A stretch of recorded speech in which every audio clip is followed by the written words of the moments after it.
오늘 우리가 함께 읽은 이 말씀은 예수님께서 전하신 두 번째 비유입니다. 첫 번째는 씨 뿌리는 자의 비유, 그리고 두 번째는 지금 오늘의 말씀, 이 등불의 비유를 하고 계십니다. 이 말씀 21절 말씀을 보면 사람이 등불을 가져오는 것은 이렇게 시작을 하고 있습니다. 저녁이 되면 사람이 등불을 가져오는 것, 당시 사람들에게 있어서는 아주 당연한 일이었습니다. 매일 저녁 반복적으로 일어나는 일이었고 매일 저녁 볼 수 있는 일이었습니다. 어찌 보면 이 등불이 그렇게 특별할 것이 없어 보입니다. 그렇지만 이렇게 특별할 것 없어 보이는 이런 일상적인 소재를 가지고 예수님께서는 아주 특별한 말씀을 전해 주셨습니다. 우리말로는 사람이 등불을 가져오는 것, 이렇게 번역이 되어 있습니다. 그런데 이 내용을 원문으로 보면 사람이라고 하는 단어가 없습니다. 오히려 등불이 주어가 되어 있습니다. 그리고 이 등불에는 정관사가 붙어 있어서 그 등불, 이렇게 되어 있습니다. 그러니까 어느 등불인지 아주 정확하게 지금 가리키고 있는 것입니다. 그러니까 그 등불이 주어가 되어서 그 등불이 온다, 이렇게 지금 쓰고 있다는 것입니다. 자, 그러면 예수님께서 말씀하시는 이 오는 등불, 이것은 과연 무엇을 말씀하고 있는 것이겠습니까? 이 구약에서의 등불은 굉장히 특별한 상징성을 가지고 있습니다. 그 대표적인 것이 출애굽기 27장 말씀입니다. 출애굽기 27장에는 성막 안에 등불을 놓고 그 등불이 밤새도록 꺼지지 않도록 하라는 그 하나님의 명령이 있었습니다. 자, 이것은 항상 깨어 계시는 하나님을 이 상징적으로 표현을 하고 있는 것입니다. 그러니까 너희들 모두가 잠들어 있는 이 밤에도 나는 항상 깨어서 너희와 함께 있다라고 하는 이런 말씀을 지금 전해주고 계신 것입니다. 사무엘하 22장 29절 말씀에서는 다윗이 여호와 하나님을 등불로 묘사를 하고 있습니다. 그리고 시편 132편 17절 말씀을 보면 기름 부음 받은 자, 즉 메시아를 등불로 표현하고 있습니다. 이처럼 구약에서 그 등불은 하나님 또는 기름 부음 받은 자, 즉 메시아를 말하고 있는 것입니다. 자, 그러면 구약에서는 그렇게 이야기를 하고 있는데 우리가 공부하고 있는 이 마가복음에서는 그러면 어떻게 이야기하고 있을까요? 이 본문에서 그 등불이 오다, 이렇게 지금 이야기를 했습니다. 이 오다라고 하는 이 동사가 신약에서는 곧 임박할 종말, 그리고 메시아의 오심을 표현할 때 사용하는 아주 특징적인 그러한 단어입니다. 즉 마가복음 본문에서 오는 그 등불이란 지금 그들과 함께 계신 그 예수 그리스도, 즉 참된 복음이신 예수 그리스도 자신을 가리키고 있는 것입니다. 참된 복음이신 예수님 자신이 오신 것을 비유하시면서 등불을 가져오는 것은 말 아래나 평상 아래 두려함이냐, 등경 위의 두려함이 아니냐라는 질문을 제자들과 또 거기 함께 있는 그들에게 이 질문을 던지셨습니다. 이 질문 두 가지입니다. 그런데 답은 이미 정해져 있는 질문입니다. 자, 전자는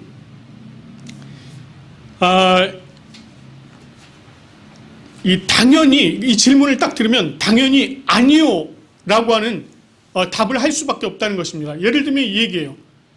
등불을 말 아래 두려 함이냐 침상 아래 두려 함이냐 이렇게 물어보면 당연히 아니요 라는 부정적인 답변을 하게 된다는 것입니다. 반면에 두 번째 질문 후자는 예라는 답변을 하게끔 되어 있습니다. 이 등불을 등경 위에 두려 하는 것 아니냐 이렇게 물어보면 당연히 예라고 대답하는 그런 질문을 하신 것입니다. 자, 그러면 예수님께서요 이렇게 너무나도 당연한 질문, 이런 질문을 왜 하신 것일까요? 예수님의 질문을 보면은요 두 번 반복해서 나오는 단어가 있습니다. 말 아래, 침상 아래 이렇게 되어 있어요. 이게 아래라고 하는 단어가 나옵니다. 자, 이 아래라는 단어는요 장소적인 의미가 있습니다. 그러나 이 장소적인 의미도 있지만 거기에는 어떠한 권위나 힘 아래에 있다 이런 의미가 있습니다. 자, 말 아래에 있다 이게 무슨 얘기일까요? 여러분 이 당시에요 촛불을 조금 조절하기 위해서 이렇게 말을 덮어놓기도 했다고 합니다. 그러니까 곡식을 담는 그릇을 덮어놓기도 했대요. 조절하기 위해서 빛을 제어하기 위해서 그렇게 했다는 것입니다. 다시 말하자면 지금 이것은 등불을 제어하려는 힘 아래에 있다라는 의미가 되는 것입니다. 여러분 그럼 침상은 어떨까요? 침상이라고 하는 것은 편안함을 의미합니다. 그리고 그것은요 세상이 주는 쾌락을 의미합니다. 편안함과 쾌락 아래에 이 등불을 놓을 수 있느냐라고 하는 질문입니다. 당연히 아니라는 것입니다. 다시 말해서 빛으로 오신 예수님은 제어하고 억누르려고 하는, 그리고 이 세상이 주는 쾌락 이것에 눌림을 받으시는 분이 아니라고 하는 것을 지금 이야기하는 것입니다. 역으로 말하자면 예수님께서는 온 세상 위에 계셔서 온 땅에 빛을 드러내시는 분이시다라고 하는 것을 지금 예수님께서 말씀하고 있는 것입니다. 이것이 아주 당연한 사실이라고 지금 말씀하고 있는 것입니다. 그렇습니다, 여러분. 예수님은 어떤 권세나 힘 아래에 계실 수 있는 분이 아닙니다. 그분은 오히려 권세와 힘을 이기시고 그 위에 계셔서 세상에 복음의 빛을 전하고 계시는 분이십니다. 이것이야말로 아주 당연한 일인 것입니다. 자, 이렇게 당연한 일, 이것을 부정하는 것이 오히려 이상한 일 아니겠습니까? 우리가 이 세상에서 살아갈 이유가 바로 여기에 있습니다. 세상의 권세와 힘이 우리를 아무리 덮고 누리려고 해도 세상이 주는 그 편안함과 쾌락이 우리를 짓누르고 일어나지 못하게 하려고 해도, 그래도 우리가 그것을 다 이기고 일어날 수 있는 이유는 예수님께서 우리와 함께 계시고 우리를 붙잡아 주시고 일으켜 주시기 때문입니다. 이러한 예수님과 동행하는 복이 우리의 삶 전반에 이어져 가기를 간절히 소망합니다. 자, 이렇게 당연한 질문하신 예수님께서 이제는 좀 수수께끼 같은 말씀을 하십니다. 22절 말씀을 보면 드러내려 하지 않고는 숨긴 것이 없고 나타내려 하지 않고는 감추인 것이 없느니라, 이렇게 말씀을 합니다. 자, 도대체 이게 무슨 뜻일까요? 예수님은 이 말씀을 통해서 무슨 말씀을 전하고자 하신 것일까요? 자, 이 말이요, 좀 우리말로 번역이 돼갖고 좀 되게 복잡하고 어렵게 느껴집니다. 그런데 그 문화권에서는요, 전하고자 하는 내용, 자기가 지금 표현하고자 하는 내용을 강조할 때 이런 표현을 씁니다. 강조하고자 하는 수사적 표현이라는 것입니다. 그래서 이 문장을요, 아주 쉽게 딱 풀어보면 숨긴 것은 드러나게 되고 감추인 것은 나타나게 된다, 이런 의미입니다. 요 구절을요, 요 안에 좀 같이 포함이 되어 있는 이 문법적인 기능을 조금 가미해서 표현해 보면 이런 의미가 됩니다. 스스로 숨어도 누군가에 의해서 드러나게 되고, 누군가가 감춘다고 해도 스스로 나타나게 된다, 이런 의미입니다. 등불, 빛은 숨고 감춘다고 해도 반드시 드러나고 나타나게 되어 있다는 것입니다. 이는 복음이신 예수님께서는 반드시 만천하에 드러나고 나타나시는 분이라는 것입니다. 이는 그 누구라도 그 어떤 방법으로도 절대로 숨기거나 감출 수 없는 것으로 아주 필연적으로 드러날 수밖에 없는 예수님의 그 모습을 지금 이야기하고 있는 것입니다. 다시 말해서 반드시 드러날 수밖에 없는 이 복음의 개방성, 그것을 지금 강조하고 전하고자 하셨던 것입니다. 자, 이어서 예수님께서 말씀을 이어가십니다. 너희가 무엇을 듣는가 스스로 삼가라. 너희의 헤아리는 그 헤아림으로 너희가 헤아림을 받을 것이며 더 받으리라, 이렇게 말씀을 하십니다. 자, 예수님께서 이 구절을 통해서 제자들과 지금 함께 하고 있는 자들, 그들에게 무슨 말씀을 전하고자 하신 것일까요? 자, 예수님께서 이렇게 말씀을 하세요. 무엇을 듣는지 삼가라, 이렇게 말씀을 하십니다. 무엇을 듣는지 삼가라.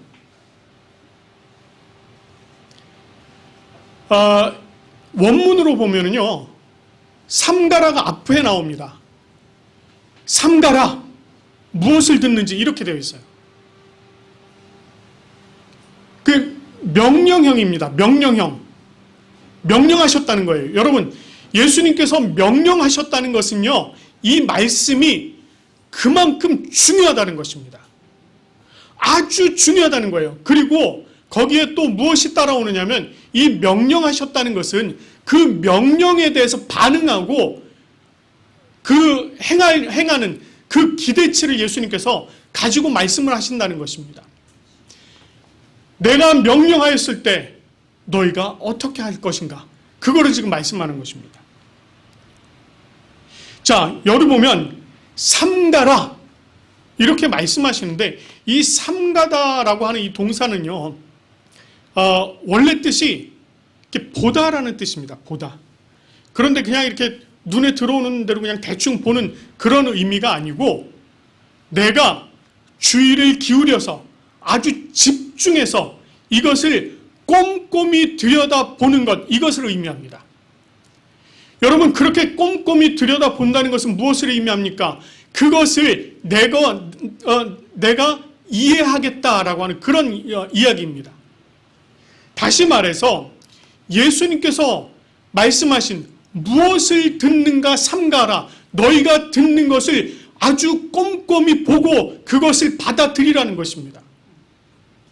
여러분, 그러면 무엇을 듣는지를 지금 말씀하셨는데 무엇을 듣는 것입니까?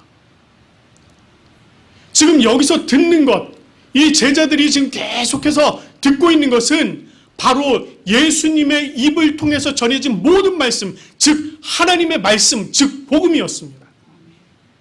그러니 너희가 나의 입을 통해서 들려지는 이 이야기를 그냥 흘려버리지 말고 이것을 주의를 집중해서 꼼꼼히 살펴보고 그것을 받아들여라, 이해하라, 이렇게 지금 말씀하고 있는 것입니다. 자, 그러면 어떻게 하신다고요? 그것을 기준으로 너희를 헤아리겠다, 이렇게 얘기하십니다.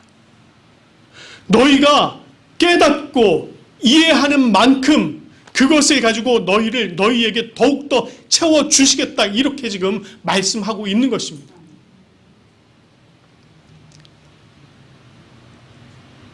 우리 하나님께서, 우리 주님께서 예수님의 입을 통해서 하신 말씀이 얼마나 많습니까?